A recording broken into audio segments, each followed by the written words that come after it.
Hello students, ફરીથી તમારું સ્વાગત છે જતીન કેમેસ્ટ્રી ચેનલમાં. મારું નામ છે જતીન પીપલિયા. આપણે ભણી રહ્યા છીએ વિદ્યુત રસાયણ શાસ્ત્ર. આજના 25મા લેક્ચરની અંદર આપણે હવે એક નવો ટોપિક ચાલુ કરવાનો છે ઇલેક્ટ્રોકેમિસ્ટ્રીની અંદર. અગાઉ આપણે બે ટોપિક્સ ભણી ચૂક્યા છીએ, વિદ્યુત વિભાજન કોષ અને વિદ્યુત રાસાયણિક કોષ. એના બધાના દાખલાઓ પણ બરાબર રીતે શીખી લીધા છે. હવે આ ટેકનિક અલગ છે, આની થિયરી અલગ છે, આના સૂત્ર દાખલા બધો અલગ જ ટોપિક થાય છે. તો અલગથી આપણે આને સમજવાનું છે વિદ્યુતીય વહન, જેની અંદર મેઇનલી આપણે અમુક વ્યાખ્યાઓ અને એના સૂત્રો જોવાના થશે, જેમ કે અવરોધ, અવરોધકતા, વાહકતા, વિશિષ્ટ વાહકતા વગેરે. તો ચલો શરૂ કરીએ વિદ્યુતીય વહન. તો આ ટોપિકની અંદર આપણે વિદ્યુતનું વહન કેવી કેવી રીતે શક્ય બને છે, એના સૂત્ર શું છે, એવી બધી ડિસ્કશન કરશું. મોસ્ટ ઓફલી આ ટોપિક વિશે આપણને ખબર જ છે, લખતા જઈએ અને સમજતા જઈએ એવી રીતે કરશું. તો ટોપિક લખજો વિદ્યુતીય વહન, અને એની અંદર પહેલા મુદ્દાની અંદર આપણે લખીએ. પહેલા આપણે લખશું વિદ્યુતીય વહનની દ્રષ્ટિએ ઘન કે પ્રવાહી પદાર્થો હોય, ઘન કે પ્રવાહી પદાર્થો ના બે પ્રકાર પાડી શકાય છે. ના બે પ્રકાર છે. વિદ્યુતનું વહન થાય છે કે નથી થતું એના આધારે તમે બે પ્રકારો પાડી શકો છો. અને આ બે પ્રકારો, એનો પહેલો પ્રકાર છે વાહક પદાર્થો, તો બીજો થશે અવાહક પદાર્થો. સિમ્પલ છે. વાહક પદાર્થો એટલે જેમાં વિદ્યુતનું વહન થતું હોય, અને અવાહક પદાર્થો એટલે જેમાં વિદ્યુતનું વહન થતું નથી. સીધી વાત છે, આ તો આપણને બધાને ખબર જ હોય. એ પણ વ્યાખ્યા સ્વરૂપે લખી નાખીએ. ઘન કે પ્રવાહી પદાર્થો કે જે વિદ્યુત પ્રવાહ નું વહન કરે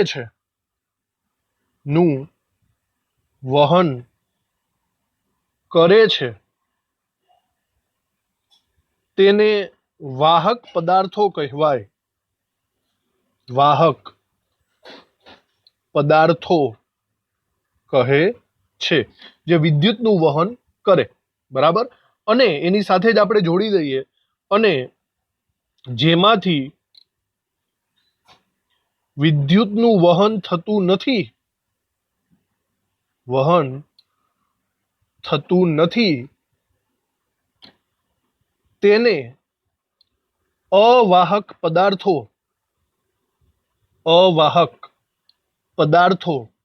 કહે છે. ઓકે, તો આ બે વ્યાખ્યાઓ આપણે જોઈ લીધી, વાહક પદાર્થોની અને અવાહક પદાર્થોની. હવે ફર્ધર આપણે વાત કરીએ તો વાહક પદાર્થોના પણ આગળ બે પ્રકાર પડી શકે છે. તો આપણે હવે એક નવા મુદ્દાની અંદર ફરીથી એક વાત ચાલુ કરીએ. હવે આપણે ઓનલી વાહક પદાર્થનું જ ડિસ્કશન કરીએ. તો આગળ આપણે નવા મુદ્દામાં લખીએ, વાહક પદાર્થો ના બે પ્રકાર છે. બરાબર. વાહક પદાર્થો કોઈ પણની અંદર વિદ્યુતનું વહન કેવી રીતે થાય, આના વિશે ડિસ્કશન આપણે આગળ ઘણી બધી વખત થઈ ગઈ છે. વિદ્યુતનું વહન કાં તો ઇલેક્ટ્રોન દ્વારા થાય, કાં તો આયનો દ્વારા થાય. આ બંને દ્વારા વિદ્યુતનું વહન થાય છે. એક વસ્તુ યાદ રાખવી કે જે ઇલેક્ટ્રોન છે એ મોસ્ટ ઓફલી ધાતુઓની અંદર હોય, ધાતુઓ મુક્ત ઇલેક્ટ્રોન દર્શાવે. અને જો આયનોની વાત કરું તો આયનો મોસ્ટ ઓફલી ક્યાં હોય? દ્રાવણોની અંદર. તો હું અહીંયા વાહક પદાર્થોના બે પ્રકાર પાડી શકું છું, એક તો ધાતુઓ અને બીજું દ્રાવણો. એવા દ્રાવણો કે જેની અંદર આયનો હોય. સમજાઈ ગયું તમને? તો એના બે પ્રકાર આપણે અહીંયા લખી નાખીએ. નંબર 1 માં આવશે ધાત્વિક વાહકો. ધાત્વિક વાહકો શેના વડે વિદ્યુતનું વહન કરે? ઇલેક્ટ્રોન વડે. અને બીજું આવશે વિદ્યુત વિભાજ્ય દ્રાવણો. બરાબર. આ બંને એ વિદ્યુતનું વહન કરે છે, એટલા માટે આપણે એને વાહક પદાર્થોની અંદર કેટેગરીમાં મૂકશું. જો વિદ્યુત વિભાજ્ય લખ્યું છે, તમને આનો મતલબ સારી રીતના ખબર જ છે. જે દ્રાવણમાંથી આયનો નીકળતા હોય તેને વિદ્યુત વિભાજ્ય દ્રાવણ કહેવાય છે. હવે આપણે શું કરવાનું છે, આપણે આ બંનેને કેટેગરી વાઇઝ આપણે એને જોઈ લેવાના છે. ધાત્વિક વાહકોને આપણે ડિટેલમાં જોઈ લઈએ અને વિદ્યુત વિભાજ્ય દ્રાવણોને પણ આપણે ડિટેલમાં જોઈ લઈએ. તો પહેલા આપણે જોવાનું છે ધાત્વિક વાહકો. બસ આની અંદર બીજું કંઈ જ નથી. મેં હમણાં કીધેલું છે કે ધાત્વિક વાહકો એ ઇલેક્ટ્રોન વડે વહન પામતા હોય છે, બરાબર. ધાતુ પાસે મુક્ત ઇલેક્ટ્રોન હોય અને મુક્ત ઇલેક્ટ્રોન વડે તમે વિદ્યુતનું વહન પોસિબલ બનાવી શકો છો, બરાબર. અને મુક્ત ઇલેક્ટ્રોન અથવા સ્થાનાંતરિત ઇલેક્ટ્રોન આપણે કહીશું. બીજી વાત છે કે આવું જો ધાતુનું વહન થાય તો એ દરમિયાન આપણે કોઈ રાસાયણિક ફેરફાર આવશે નહીં. મતલબ કે કોઈ પણ પ્રકારની આયનોની આપલે નહીં થાય, પરમાણુની આપલે નહીં થાય, એટલે કે રાસાયણિક ફેરફાર કંઈ નહીં થાય. પણ એક વસ્તુ છે, ભૌતિક ફેરફાર થશે. ભૌતિક ફેરફારનો મતલબ એવો છે કે તાપમાનમાં ફેરફાર થશે. સમજાણું? તાપમાન કદાચ વધી જાય, ધાતુમાંથી જો તમે વિદ્યુતનું વહન કરો ને તો તાર થોડોક એવો ગરમ થઈ જાય. તો ભૌતિક ફેરફાર પોસિબલ બને છે, પણ રાસાયણિક ફેરફાર પોસિબલ બનતો નથી. તો આવી બધી વાતો છે જે આપણે લખવાની છે. ચલો એની અંદર જ લખી નાખીએ. ધાત્વિક વાહકો, તો એની અંદર પહેલા લખીએ ધાતુઓ અને મિશ્ર ધાતુઓ. વિદ્યુત વાહક પદાર્થો છે. વિદ્યુત વાહક પદાર્થો છે. તેમાં બીજી લીટીમાં લખીએ, તેમાં વિદ્યુતનું વહન ધાતુ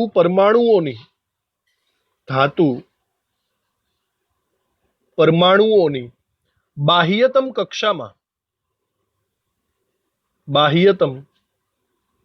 કક્ષામાં આવેલા મુક્ત ઇલેક્ટ્રોન અથવા તો આપણે લખીએ સ્થાનાંતરિત ઇલેક્ટ્રોન દ્વારા થાય છે, બરાબર. વિદ્યુતનું વહન માત્ર ઇલેક્ટ્રોન એવું નહીં લખતા, પણ મુક્ત ઇલેક્ટ્રોન અથવા સ્થાનાંતરિત ઇલેક્ટ્રોન લખવું જરૂરી છે. ત્રીજી વસ્તુ એની અંદર લખીએ, વિદ્યુત વહન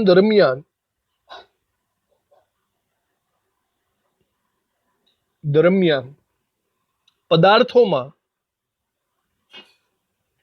રાસાયણિક ફેરફાર થતો નથી,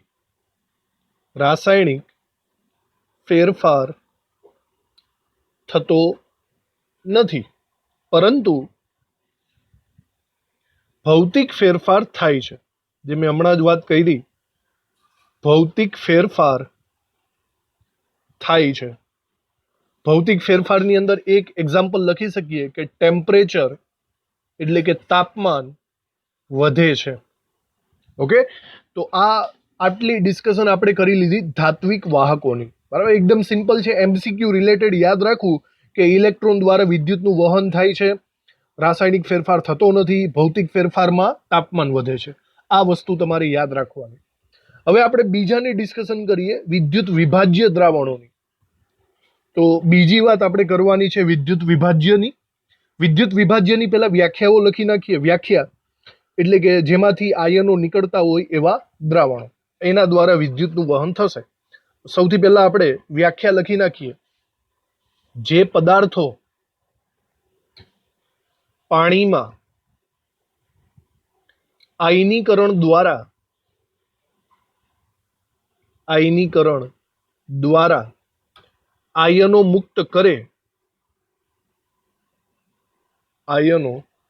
મુક્ત કરે તેવા પદાર્થોને વિદ્યુત વિભાજ્ય પદાર્થો કહે છે. એવા પદાર્થોને અને એવા દ્રાવણોને જેમાં આયનો ઉત્પન્ન થતા હોય એવા દ્રાવણોને વિદ્યુત વિભાજ્ય દ્રાવણો કહે છે. વિભાજ્ય દ્રાવણો કહે છે, બરાબર. આવી રીતે આ એની વ્યાખ્યા થઈ ગઈ. હવે એની નીચે આપણે એક્ઝામ્પલ પણ લખી નાખીએ. દાખલા તરીકે એસિડ, બેઝ, ક્ષાર ના જલીય દ્રાવણો. આ બધા દ્રાવણો એવા છે કે જેમાંથી આયનો નીકળતા હોય છે. ના જલીય દ્રાવણોમાં વિદ્યુત પ્રવાહ પસાર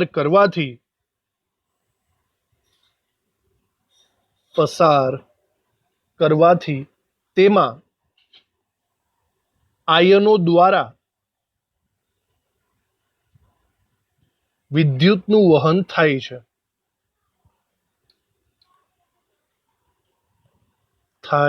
છે.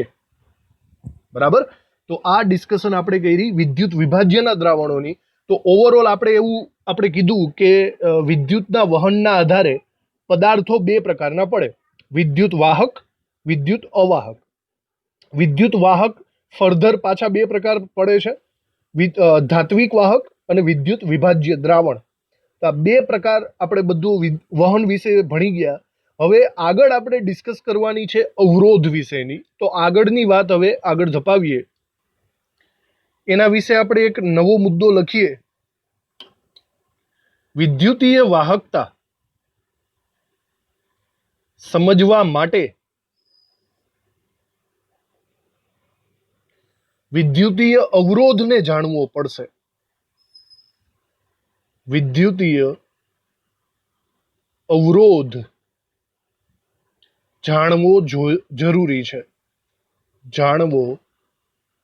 જરૂરી છે. જો તમારે વાહકતાનું સંપૂર્ણ નોલેજ જોતું હોય તો તમારે એક રીતના અવરોધનું પણ નોલેજ હોવું જોઈએ. અવરોધ, બરાબર, નામ ઉપરથી લાગે છે કે કંઈક અડચણ ઊભી કરશે. તમે મારી વાત બરાબર સાંભળો. આપણે એક પ્રેક્ટિકલ કરીએ. જો એકદમ સિમ્પલ લોજિકલ છે, બરાબર. આપણે અહીંયા આ સાઈડ એક બેટરી રાખીએ છીએ અને આ સાઈડ એક આપણે બલ્બ રાખીએ છીએ, પ્રકાશિત બલ્બ રાખીએ છીએ. બરાબર જોજો. સિચ્યુએશન તમે સમજવાનું કોશિશ કરજો. બે બેટરી લઉં છું અને બે આપણે બલ્બની સિચ્યુએશન લઉં છું. હવે આ બંને વચ્ચે હું 5 મીટરનો વાયર રાખું છું. વિદ્યુત વાહક કોપરનો વાયર કેટલો રાખું છું? 5 મીટરનો. એકની અંદર શું કરું છું? બેટરી સાથે સીધો આ વાયરને કનેક્ટ કરું છું બલ્બ સાથે, સીધો. બરાબર. અને બીજી સિચ્યુએશનમાં એમ કરું છું કે આ પણ 5 મીટરનો જે વાયર છે, આ વાયરને હું થોડોક એવો ક્રોસ કરું છું, એટલે કે એની અંદર ગૂંચળું કરી નાખું છું, સમથિંગ આવી રીતે. અને પછી એ 5 મીટર પૂરું થાય એટલે હું અહીંયા બલ્બને કનેક્ટ કરું છું આવી રીતે. બરાબર. તો હવે મારી વાત બરાબર ધ્યાનથી સાંભળજો. આપણે જેવી બેટરીની સ્વિચ ઓન કરશું એટલે વિદ્યુત પ્રવાહ પસાર થશે આની અંદરથી. તો આની અંદરથી વિદ્યુત પ્રવાહ સીધો બલ્બ તરફ જશે. જ્યારે આની અંદર આ પણ 5 મીટરનો જ વાયર છે, પણ અહીંયા જુઓ બલ્બનો પ્રવાહ અહીંયા વાંકા ચૂકા ગૂંચળાદાર રચનામાંથી અવરોધ પામતો જશે. સ્પષ્ટ વાત છે. હું તમને એમ કહું કે જે દાખલા તરીકે મેં વિદ્યુત પ્રવાહ પસાર કરેલો છે, ફોર એક્ઝામ્પલ આપણે 5 એમ્પિયર વિદ્યુત પ્રવાહ પસાર કર્યો છે બંનેમાંથી, તો તમે શું વિચારો છો આ બલ્બ સુધી પૂરેપૂરો વિદ્યુત પ્રવાહ કોની પાસે પહોંચશે? સીધી વાત છે. આ 5 એમ્પિયર સીધો વિદ્યુત પ્રવાહ આ બલ્બ ઉપર પહોંચશે. જ્યારે આની અંદર શું થયું? થોડો ઘણો અવરોધ ઊભો થઈ ગયો.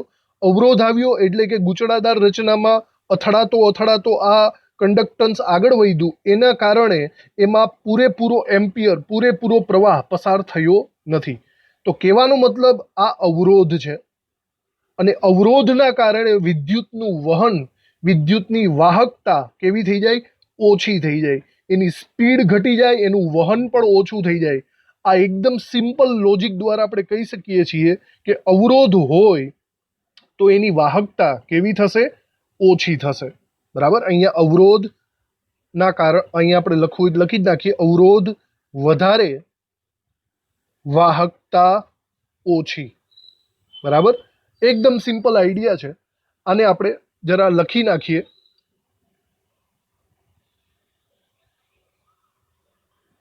વિદ્યુત વિભાજ્ય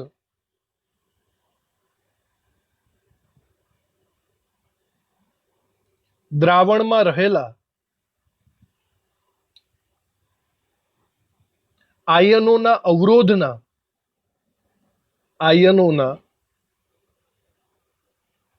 અવરોધના કારણે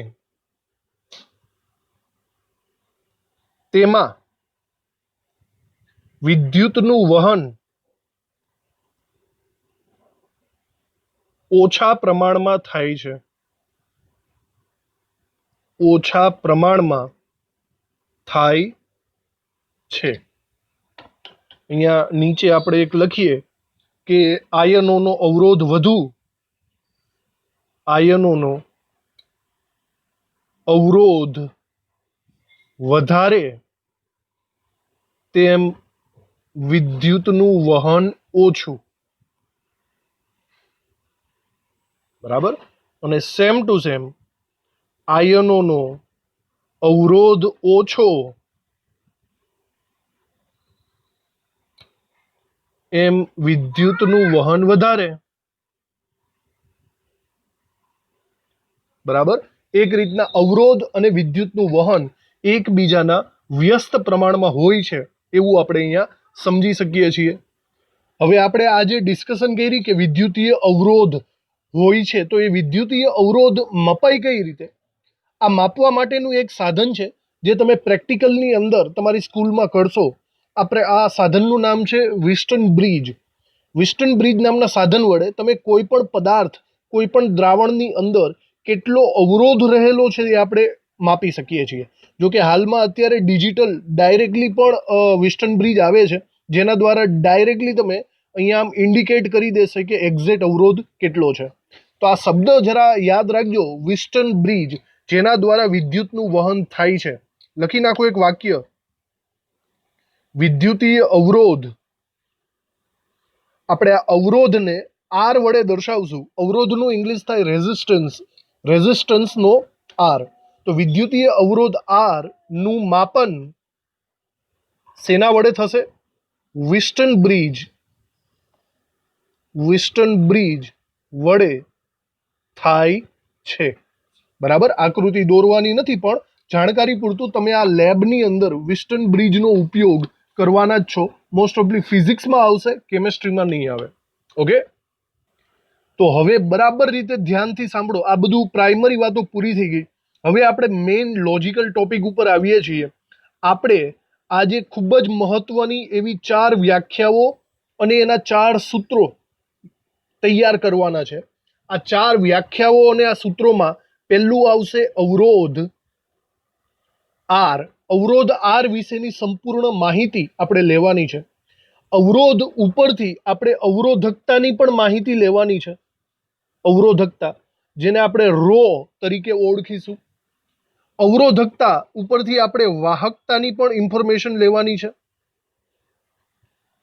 વાહકતા, જેને આપણે જી વડે દર્શાવશું.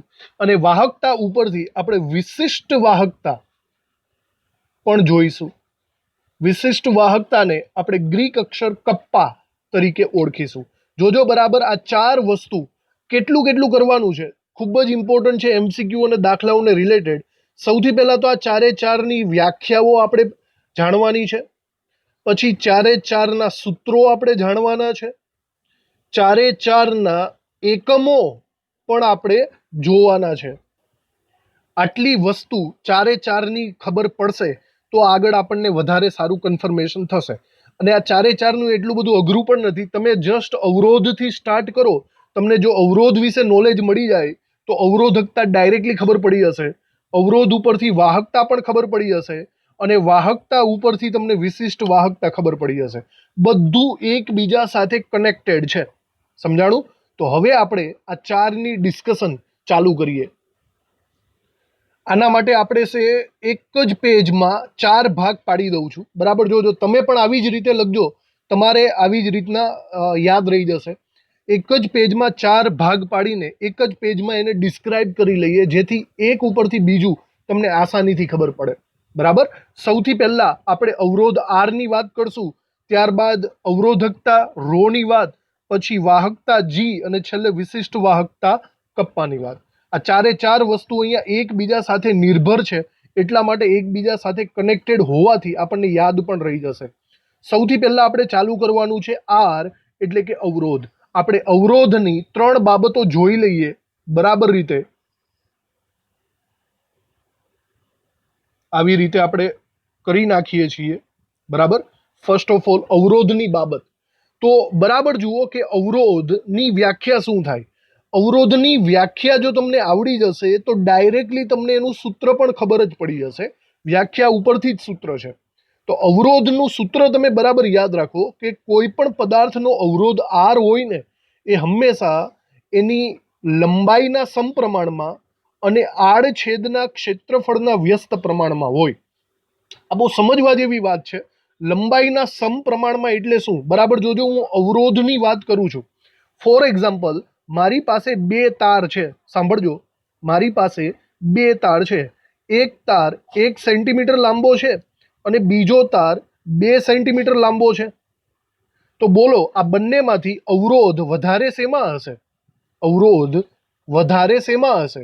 તો સિમ્પલ વાત છે, કોઈ પણ ઇલેક્ટ્રોન હોય તો કોઈ પણ ઇલેક્ટ્રોનને અહીંયા પસાર થવા માટે જેટલું અંતર ઓછું હોય એમ અવરોધ ઓછો લાગે. અવરોધ ઓછો લાગે. અને આ જ ઇલેક્ટ્રોનને જો બહુ લાંબા ગાળાનું અંતર કાપવાનું હોય, લાંબા ગાળાનું, તો એને વધારે સહન કરવું પડશે. તો આ સિચ્યુએશનમાં એનો અવરોધ વધારે થઈ જશે. તો એકદમ સિમ્પલ છે. તો અવરોધ ઓછો, લંબાઈ ઓછી, અવરોધ ઓછો, લંબાઈ વધારે, અવરોધ વધારે, એટલે કે લંબાઈના સમપ્રમાણમાં થાય. લોજિકલ છે. બીજું, આડછેદના ક્ષેત્રફળના વ્યસ્ત પ્રમાણમાં. બરાબર સમજો આ બીજી વાતને. દાખલા તરીકે લંબાઈ હું સરખી રાખું છું 1 સેન્ટીમીટરની. દાખલા તરીકે આ એક તાર છે 1 સેન્ટીમીટર લાંબો, પણ એનો જે આડછેદનું ક્ષેત્રફળ છે એ બહુ નાનું છે. અને બીજો એક તાર લઉં છું, જાડો તાર, એ પણ 1 સેન્ટીમીટર લાંબો છે, પણ એના આડછેદનું ક્ષેત્રફળ મેં લાંબુ થોડુંક વધારે રાખ્યું છે. બરાબર. હવે વિચારો ફરીથી સેમ ટુ સેમ સિચ્યુએશન કે ભાઈ કોઈ એક ઇલેક્ટ્રોન છે એને આમાંથી પસાર થવું છે અને કોઈ ઇલેક્ટ્રોન છે એને આમાંથી પસાર થવું છે. તો બોલો એકદમ કમ્ફર્ટેબલી પસાર કોણ થશે?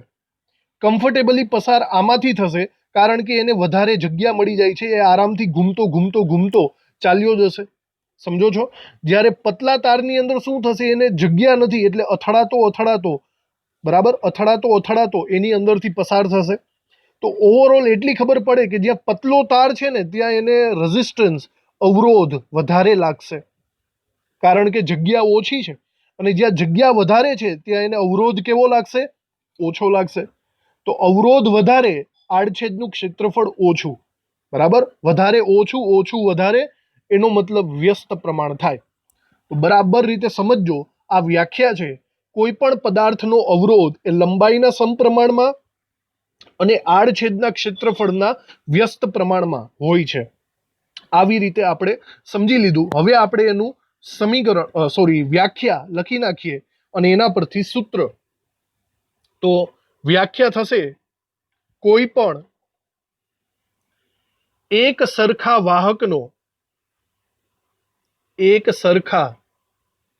વાહકનો અવરોધ આર, ઇંગ્લિશ નામ થાય છે રેઝિસ્ટન્સ, અવરોધ, તેની લંબાઈ જેને આપણે કહીશું લેન્થ એટલે કે એલ ના સમપ્રમાણમાં અને આડછેદના ક્ષેત્રફળ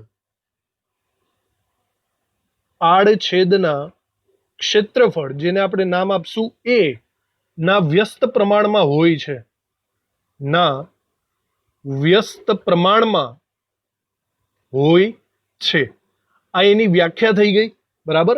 હવે આપણે એનું સૂત્ર લખવાનું છે. તો સૂત્ર એના ઉપરથી જ આવશે. આર ચલે છે, આપણે એવું લખી શકીએ છીએ L/A. બરાબર. લંબાઈના સમપ્રમાણમાં અને આડછેદના ક્ષેત્રફળના વ્યસ્ત પ્રમાણમાં. હવે વિચારો કે આ સમપ્રમાણતાની નિશાની છે. જો હું આ સમપ્રમાણતાની નિશાની દૂર કરું તો મારે કોઈ એક અચળાંક અંદર મૂકવો પડશે, છે કે નહીં? તો આ જે સમપ્રમાણતાની નિશાની દૂર કરું ત્યારે જે અચળાંક મૂકવો પડે છે એ અચળાંકનું નામ આપણે આપશું રો. અને આ રો એટલે આના પછી જે આપણે ભણવાનું છે એ છે અવરોધકતા. બરાબર, અહીંયા સાઈડમાં આ બધી વસ્તુઓ અહીંયા લખી નાખીએ કે જ્યાં રો એ શું છે? અવરોધકતા છે. અવરોધના સૂત્રમાં જે અચળાંક મળે એ છે અવરોધકતા, અથવા તો એને વિશિષ્ટ અવરોધ પણ કહેવામાં આવે છે. વિશિષ્ટ અવરોધ, બરાબર, એના વડે પણ દર્શાવાય છે. તો ચલો, આ બીજી વસ્તુ થઈ ગઈ, એનું સૂત્ર આપણે જાણી લીધું. હવે ત્રીજી વસ્તુ જોવાની છે એનો એકમ. હવે બરાબર રીતના જુઓ, જો આ મારે આર નો એકમ લેવો હોય તો નોર્મલી તમારા માટે જાણીતો જ શબ્દ છે. આર નો એકમ છે ઓહમ. બરાબર, જેને ત્રણ રીતે દર્શાવી શકાય. આ છે એનો સિમ્બોલ, આવી રીતે એના સિમ્બોલમાં દર્શાવાય, કાં તો ગુજરાતીમાં લખો કાં તો ઇંગ્લિશમાં લખો, OHM, ઓહમ. બરાબર, આવી રીતે અવરોધનો એકમ થઈ જશે. તો અહીંયા ત્રીજી વસ્તુ પણ આપણે લખી નાખીએ, એકમ. તો અવરોધનો એકમ થશે કાં તો સિમ્બોલમાં ઓહમ, ગુજરાતીમાં અથવા તો ઇંગ્લિશમાં. આ ત્રણમાંથી કોઈ પણ એક શબ્દ તમે દાખલાની અંદર લખી શકો છો. સમજાઈ ગયું? આવી રીતે પહેલી વસ્તુ આપણે પૂરી કરી નાખી. બરાબર જોજો, આપણે 4 વસ્તુ કરવાની છે. ફર્સ્ટ આપણું પૂરું થયું અવરોધ આર. હવે આ અવરોધ આર ઉપરથી આપણે જોવાનું છે અવરોધકતા. તો જુઓ, સિમ્પલ લોજિકલ છે. આપણે હમણાં અવરોધના સૂત્રમાં જે સિમ્બોલ જોયો તો, બરાબર, જે અચળાંક જોયો તો એ જ આપણો અવરોધકતા છે. એને જ આપણે ફરીથી આની અંદર લખવો પડશે. તો અવરોધ આવડશે તો જ અવરોધકતા આવડશે. સમજી ગયા? તો હવે આપણે ડિસ્કસ કરીએ અવરોધકતાની.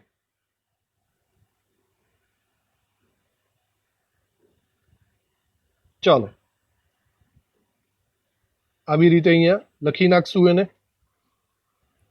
તો હવે મારે અવરોધકતા એટલે કે રો એની વ્યાખ્યા જોવી છે. તો એનું સૂત્ર યાદ રાખો તો એની વ્યાખ્યા યાદ આવી જાય. પહેલા તો રો નું સૂત્ર શું થાય? તો યાદ કરી લો, અવરોધ R is equal to rho into L upon A. આટલું તો થતું જ તું ને. હવે જરા મગજ દોડાવજો, બરાબર જોજો. જો હું આપણો વાહક છે એની લંબાઈ ને એકમ લઈ લઉં, ધેટ મીન્સ લંબાઈ 1 લઈ લઉં, અને એની આડછેદનું જે ક્ષેત્રફળ છે એને પણ એકમ લઈ લઉં, ધેટ મીન્સ ક્ષેત્રફળ પણ 1 લઈ લઉં. આવી સિચ્યુએશનમાં સૂત્ર શું થાય? જો હું આ બંનેને એક એક લઈ લઉં ને તો મારું સૂત્ર આવું થાય, રો 1/1, 1/1 એટલે એને લખવાની જરૂર નથી. તો જો વ્યાખ્યા એકદમ બંધ બેસી શકે, આપણે એવું લખી શકીએ કે એકમ લંબાઈ અને એકમ આડછેદનું ક્ષેત્રફળ બંને 1 હોય તો કોઈ પણ વાહકના અવરોધને તેની અવરોધકતા કહેવાય. એકદમ સિમ્પલ વ્યાખ્યા બની જાય. જો તમે આ બંનેને એક એક લઈ લેશો તો R is equal to rho થઈ જશે. બરાબર, સૂત્ર, તો સૂત્ર ફરીથી આ જ આવશે. આના ઉપરથી જ સૂત્રને કરતા બનાવવાનો થશે. સમજી ગયા વાતમાં? તો બસ આ જો આર આવડશે તો તમને ઓટોમેટિકલી રો પણ આવડી જશે. આપણે એની વ્યાખ્યા અહીંયા લખી નાખવાની છે. તો આપણે એની વ્યાખ્યા લખીએ, એકમ લંબાઈ. એકમ લંબાઈ એટલે કે આપણે એવું ધારી લઈએ કે 1 સેન્ટીમીટર અથવા તો 1 મીટર એકમ રાખવાનું છે. અને એકમ આડછેદનું ક્ષેત્રફળ, આડછેદનું ક્ષેત્રફળ, ફોર એક્ઝામ્પલ આડછેદનું ક્ષેત્રફળ એટલે કે 1 ચોરસ મીટર થાય અથવા તો 1 મીટર સ્ક્વેર, આપણે એવું લખી શકીએ. ધરાવતા, હું આ બાકીનું હટાવી દઉં છું, વાહકના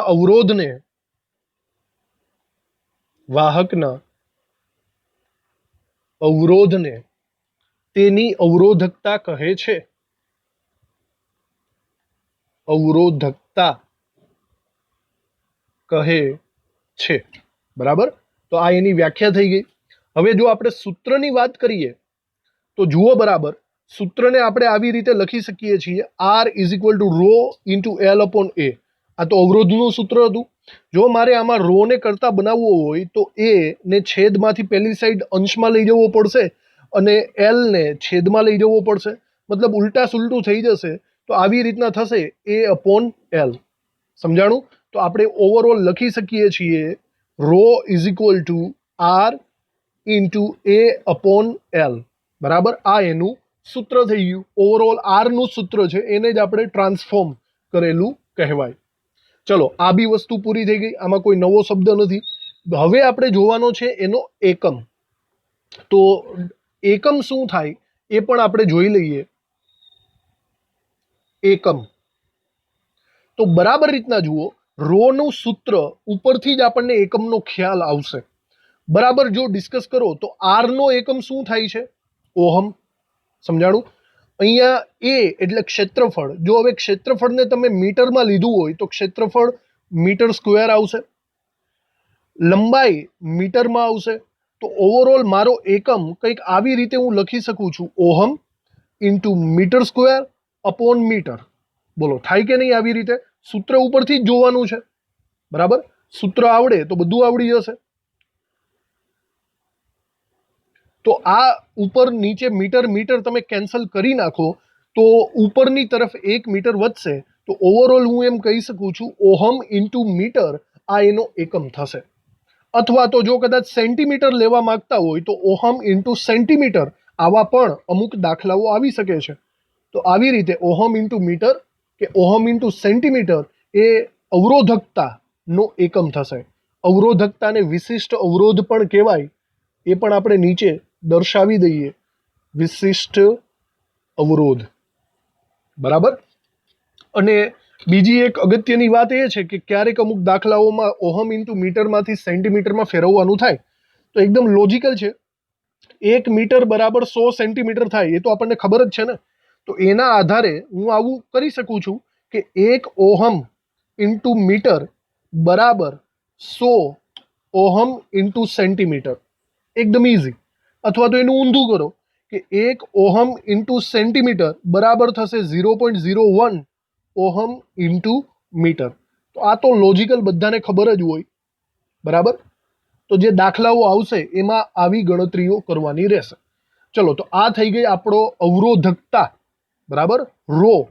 જુઓ, બે વસ્તુ આપણે શીખી લીધી, એકદમ ઇઝીલી આપણને ખબર પડી જાય છે. અવરોધમાંથી અવરોધકતાનું લોજિક આપણને ખબર પડી ગયું. હવે આપણે શીખવાનું છે વાહકતા. વાહકતા અહીંયા લખશું આપણે વાહકતાનો જી. તો વાહકતામાં શું થાય બરાબર સમજજો. હમણાં આપણે આગળ ડિસ્કસ કરી એ પ્રમાણે વિદ્યુતની વાહકતા અવરોધના વ્યસ્ત પ્રમાણમાં હોય. અવરોધ વધારે તો વિદ્યુતનું વહન ઓછું. હમણાં જ આપણે જોયું હતું. તો સિમ્પલ એકદમ હું એમ કહી શકું છું કે આર ચલે છે 1/g. થઈ શકે કે નહીં? તો બસ જો આરની આપણને ખબર હોય તો ઓટોમેટિકલી જી ખબર પડી જશે. સમજાણું? તો અવરોધ આર નું નોલેજ હોય તો આપણે વાહકતાનું પણ નોલેજ મેળવી શકીએ છીએ. હવે આપણે એ વસ્તુને આપણે જોઈ લેવાની છે.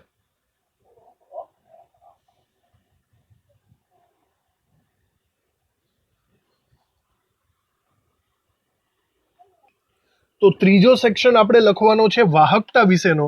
તો એની વ્યાખ્યા આપણે આવી રીતે લખી શકીએ, અવરોધના વ્યસ્ત વાળી, કે કોઈ પણ પદાર્થ હોય તો અહીંયા આપણે લખીએ અવરોધ આર ના વ્યસ્તને વાહકતા કેપિટલ જી કહે છે. અવરોધ આર નો વ્યસ્ત એટલે થઈ જશે વાહકતા. તો આપણે જો એનું સૂત્ર લખવું હોય બરાબર તો એવું લખી શકીએ જી ઇઝ ઇક્વલ ટુ 1/r. થાય છે? હવે આર ની શું વેલ્યુ છે એ તો આપણને ખબર છે. આર નું સૂત્ર આપણે આગળ આવી ગયું ને કે R is equal to rho into L upon A. તો આ વેલ્યુને તમે આની અંદર મૂકી શકો છો, પણ જો કઈ રીતે મૂકી શકો? એનો વ્યસ્ત કરીને. થાય કે નહીં? એનો વ્યસ્ત કરીને તમે આની અંદર એની વેલ્યુ મૂકો તો જુઓ આવી રીતે થશે. G is equal to R નો વ્યસ્ત એટલે પહેલા તો 1/ρ થઈ જશે. બરાબર. અને પછી એલ અપોન એનું પણ ઊંધું કરી નાખો તો એ અપોન એલ થાય. સમજ પડી તમને? આવી રીતે જી ની વેલ્યુ આર નું ઊંધું થઈ જશે. આ એનું સૂત્ર કહીશું આપણે. બરાબર. તો એક રીતે હું એમ પણ બોલી શકું છું કે વાહકતા જી એ ક્ષેત્રફળના સમપ્રમાણમાં અને લંબાઈના વ્યસ્ત પ્રમાણમાં હોય છે. અવરોધથી ઊંધું થઈ ગયું ને. પણ આ સિચ્યુએશનમાં એ વિચારો કે આ 1/ρ છે એ તો અચળાંક કહેવાય કે નહીં? તો જોજો આ અચળાંક છે ને 1/ρ એને આપણે અલગ રીતે દર્શાવી શકાય છે. આ સૂત્રની અંદર જે 1/ρ છે એને આપણે કપ્પા વડે દર્શાવવાનો છે. 1/ρ ને ગ્રીક અક્ષર કપ્પા કહીશું. અને આ જે કપ્પા છે બરાબર એને વિશિષ્ટ અવરોધ આપણે કહેવાનો છે. વિશિષ્ટ અવરોધ બરાબર, અવરોધનું વ્યસ્ત થાય. તો આ જ સૂત્રને આપણે ફરીથી નીચે આવી રીતે પણ લખી શકીએ, G is equal two kappa, જોજો કેપિટલ કે નહીં સમજતા, કપ્પા A/L બરાબર. આવી રીતે આ સૂત્ર અવરોધનું થઈ જશે. આ 1/ρ ઇઝ ઇક્વલ ટુ કપ્પા એને આપણે હવે આગળ તો લખવાનું જ થશે વિશિષ્ટ અવરોધ તરીકે. તેમ છતાં આપણે અહીંયા સાઈડમાં લખી રાખીએ એને સમજણપૂર્વક. હવે એના એકમની વાત કરી લઈએ. તો જુઓ, એકમમાં તો ભાઈ સિમ્પલ લોજિકલ એમ છે કે આર નો એકમ શું હતો? ઓહમ હતો. તો આર નો વ્યસ્ત કરવાનો છે તો ઓહમનો વ્યસ્ત કરી નાખો, એટલે કે 1/ઓહમ, ઓહમ ઇન્વર્સ કરી નાખો તો એ ઓટોમેટિકલી વાહકતાનો એકમ થઈ જશે. તો આપણે અહીંયા એકમ જોજો બરાબર લખીએ તો એકમ એટલે આર નો વ્યસ્ત આપણે કરી શકીએ.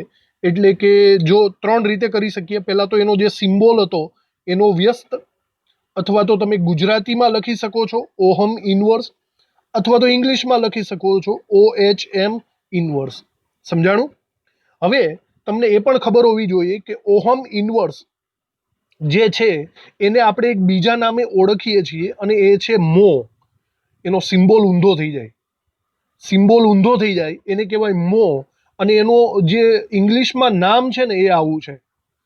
એક રીતના વિચારો તો ઓહમનું ઊંધું જ થયું. ઓહમનું ઊંધું શું થાય? MHO. સમજી ગયા? MHO એટલે કે મો.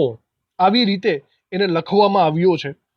તો આ જ સિસ્ટમને, આ જ વસ્તુને આપણે ફરીથી 3 રીતે આવી રીતે લખી શકીએ છીએ. એકમની રીતે ઓહમ ઇન્વર્સને આપણે આવી રીતે ઊંધો લખીએ તો મો કહેવાય, ગુજરાતીમાં મો અને ઇંગ્લિશમાં MHO. જોજો 6 વસ્તુ થઈ.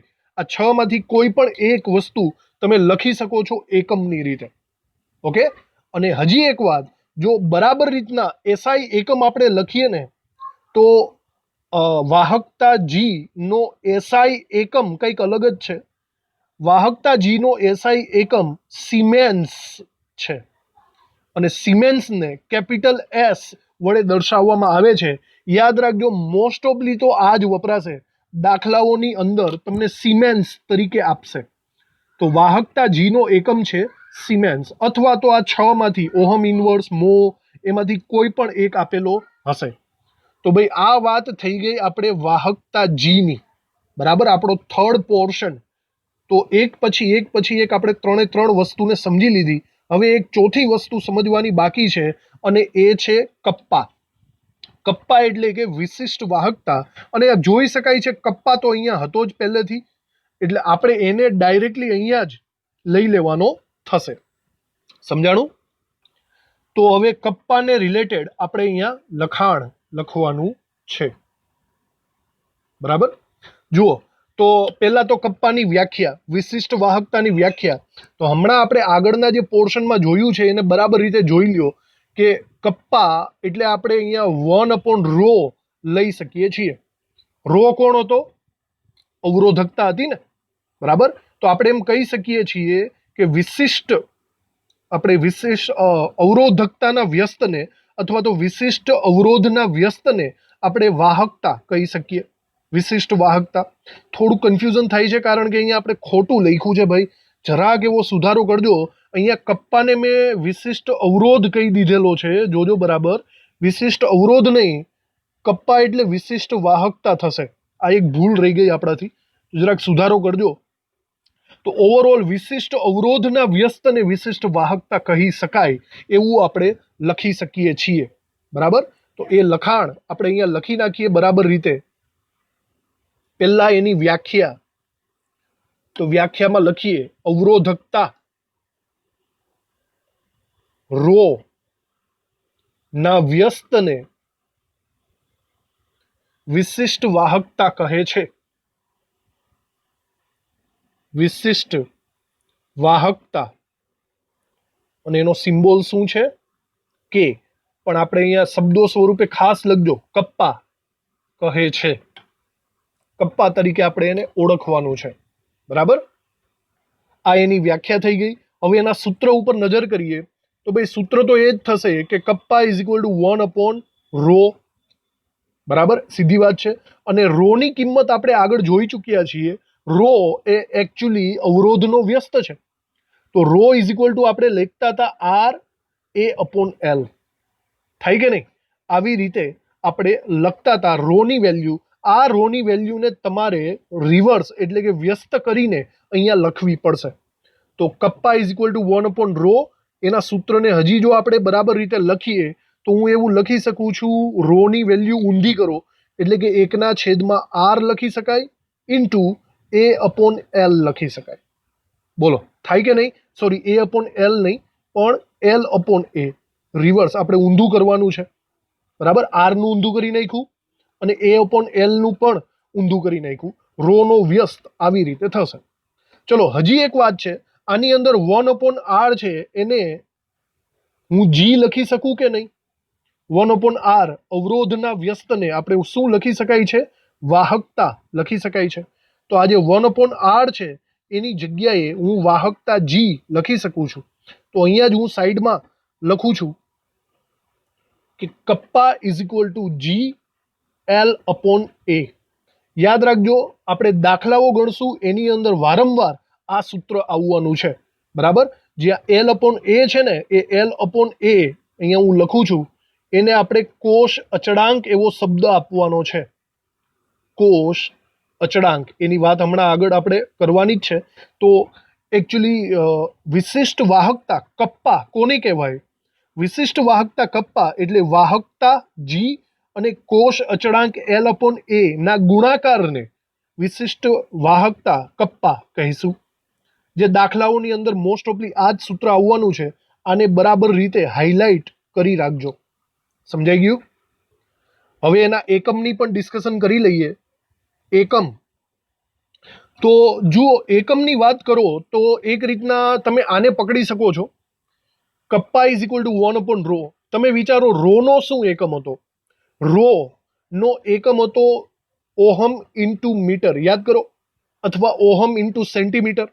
હવે જો તમે આનો વ્યસ્ત કરી નાખો 1/ρ ઓહમ ઇન્ટુ મીટરનું ઊંધું કરી નાખો તો 1/ઓહમ એટલે કે ઓહમ ઇન્વર્સ થઈ જશે અને 1/મીટર એટલે કે મીટર ઇન્વર્સ થઈ જશે. સમજાણું? તો એકચ્યુઅલી એનો એકમ કંઈક આવી રીતે લખી શકાય, ઓહમ ઇન્વર્સ મીટર ઇન્વર્સ. થાય કે નહીં?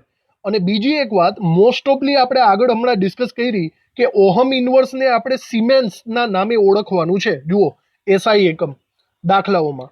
તો હું તમને ડાયરેક્ટલી જ કહું છું, દાખલાઓમાં મોસ્ટ ઓફલી જે પૂછાય છે એની જ વાત કરી દઉં છું. દાખલાઓમાં મોસ્ટ ઓફલી આવશે siemens into metre square, sorry metre inverse. Siemens પ્રતિ મીટર આ દાખલાઓમાં મોસ્ટ ઓફલી આવતો એકમ છે, જે એકમ છે કપ્પાનો. અથવા તો એની જગ્યાએ હું સિમેન્સ પ્રતિ સેન્ટીમીટર પણ લખી શકું છું. બરાબર, કાં તો મીટરમાં હશે કાં તો સેન્ટીમીટરમાં હશે. બરાબર, એ જ સિમિલર થઈ ગયું, પણ આ વખતે સિમેન્સની વાત કરવાની છે. તો સરખી રીતે જુઓ તો આપણે અહીંયા 4 એકમો પૂરા કર્યા છે વારાફરતી વારા. અવરોધ, અવરોધકતા, વાહકતા, વિશિષ્ટ વાહકતા. તો તમને આ બરાબર રીતે સમજાઈ જવું જોઈએ. 4 સૂત્રો એકબીજા ઉપર ડિપેન્ડન્ટ છે, જે દાખલાઓમાં આવવાના છે. આટલી જાણકારી બાદ આપણે એક છેલ્લી ડિસ્કસ કરીએ એટલે લેક્ચર પૂરો થાય. એક વસ્તુ ખાલી ખૂબ જ વધારે ધ્યાન આપવા લાયક છે, જે દાખલાઓ ગણવામાં ખૂબ જ લોચો કરશે તમને. લખજો જરાક. આઈયુપીએસસી પ્રમાણે, આઈયુપીએસસી નો હાલના નિયમ પ્રમાણે વિશિષ્ટ વાહકતા, વિશિષ્ટ વાહકતા એટલે કે કપ્પા ને વાહકતા જી પણ કહી શકાય. જોજો આ ખૂબ જ કન્ફ્યુઝિંગ છે. દાખલાઓમાં મોટા ભાગના વિદ્યાર્થીઓથી ભૂલ થાય. IUPAC હાલમાં એક નવો નિયમ પાડ્યો છે અને એણે એમ કીધું છે કે વિશિષ્ટ વાહકતા છે ને એને વાહકતાના નામે પણ બોલાવી શકાય. હવે તમે કોઈ દાખલો ગણતા હોય અને એની અંદર વાહકતાની વેલ્યુ 10 આપી હોય, બરાબર, અને કપ્પાની વેલ્યુ કંઈક સમથિંગ બીજી હોય, પણ તમે દાખલાની અંદર ગુજરાતીમાં એવો શબ્દ વાપરેલો હોય કે ભાઈ વાહકતા આ પદાર્થની 10 છે, તો તમારે વાહકતા તરીકે જી લેવો જોઈએ કે કપ્પા લેવો જોઈએ એ કેમ ખબર પડે? બરાબર, જો વાહકતા જી ની જગ્યાએ તમે કપ્પા લઈ લેશો તો દાખલો ખોટો પડશે, કારણ કે બંનેને સરખા નામે બોલાવવામાં આવે છે. તો આ બહુ કન્ફ્યુઝિંગ છે. આનો ઉપાય એક જ છે, બરાબર લખજો. આનો ઉપાય એક જ છે કે તેના એકમ પરથી પરખ કરવી, એકમ પરથી ઓળખવા. એકમ ઉપરથી ઓળખવા એનો મતલબ વિચારો કે જી, હવે જી છે એટલે કે વાહકતા, એનો એકમ શું છે? એનો એકમ સિમેન્સ છે, સિમેન્સ. અને કપ્પા એનો એકમ છે સિમેન્સ પ્રતિ મીટર. સમજાણું? આ બંનેનો એકમ અલગ અલગ છે.